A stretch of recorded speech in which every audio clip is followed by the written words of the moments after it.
Assalamualaikum warahmatullahi wabarakatuh. Perkenalkan, nama saya Fitria Novianti, NIM 204105010055. Di sini saya akan menanggapi video dari Bapak Abdul Wadud Nafis mengenai uang dan fungsinya. Definisi uang. Dalam ilmu ekonomi modern, uang adalah sesuatu yang tersedia dan secara umum diterima sebagai alat pembayaran bagi pembelian barang-barang dan jasa-jasa serta kekayaan berharga lainnya. Juga untuk pembayaran hutang.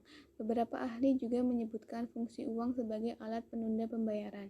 Kesimpulannya, uang adalah suatu benda yang diterima secara umum oleh masyarakat untuk mengukur nilai, menukar, dan melakukan pembayaran atas pembelian barang dan jasa, serta pada waktu yang bersamaan bertindak sebagai alat penimbun kekayaan. Jenis uang ada dua, yaitu uang kertas dan uang logam. Uang kertas adalah jenis uang yang terbuat dari kertas.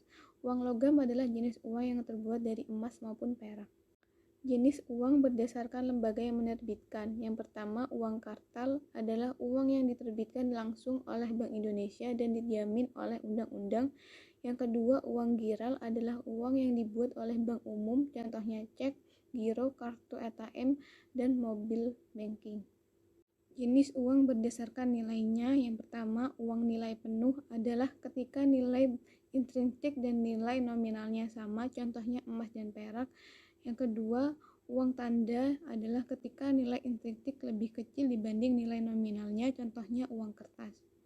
Fungsi asli uang. Yang pertama, sebagai alat tukar yang dapat mempermudah pertukaran. Orang yang melakukan pertukaran tidak perlu menukarkan dengan barang, tetapi cukup menggunakan uang sebagai alat tukar. Yang kedua, sebagai satuan hitung, karena uang dapat digunakan untuk menunjukkan nilai berbagai macam barang atau jasa yang diperjualbelikan, menunjukkan besarnya kekayaan, dan menghitung besar kecilnya pinjaman. Yang terakhir, sebagai alat penyimpan nilai, karena dapat digunakan untuk mengalihkan daya beli dari masa sekarang ke masa mendatang. Fungsi turunan uang. Yang pertama, sebagai alat pembayaran yang sah. Kebutuhan manusia akan barang dan jasa yang semakin bertambah dan beragam tidak dapat dipenuhi melalui cara tukar-menukar atau barter. Yang kedua, sebagai alat pembayaran utang, uang dapat digunakan untuk mengukur pembayaran pada masa yang akan datang. Yang ketiga, sebagai alat penimbun kekayaan. Sebagian orang biasanya tidak menghabiskan semua uang yang dimilikinya untuk keperluan konsumsi. Yang keempat, sebagai alat pemindahan kekayaan. Seseorang yang hendak pindah dari suatu tempat ke tempat lain dapat memindahkan kekayaannya yang berupa tanah dan bangunan ke rumah dalam bentuk uang dengan cara menjualnya. Yang terakhir, sebagai pendorong kegiatan ekonomi. Apabila nilai uang stabil, orang lebih bergairah dalam melakukan investasi. Fungsi uang menurut ekonomi Islam. Yang pertama, uang sebagai alat tukar. Fungsi utama uang adalah sebagai alat tukar. Dengan uang, pertukaran dapat dilakukan dengan mudah tanpa harus menukarkan dengan barang, sehingga dengan demikian kesulitan-kesulitan yang timbul akibat sistem barter sebagaimana dilakukan oleh orang-orang zaman dahulu dapat diatasi. Yang kedua, uang sebagai satuan hitung.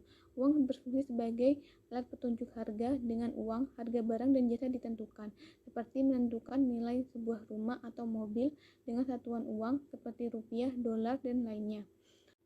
Uang sebagai penyimpanan nilai.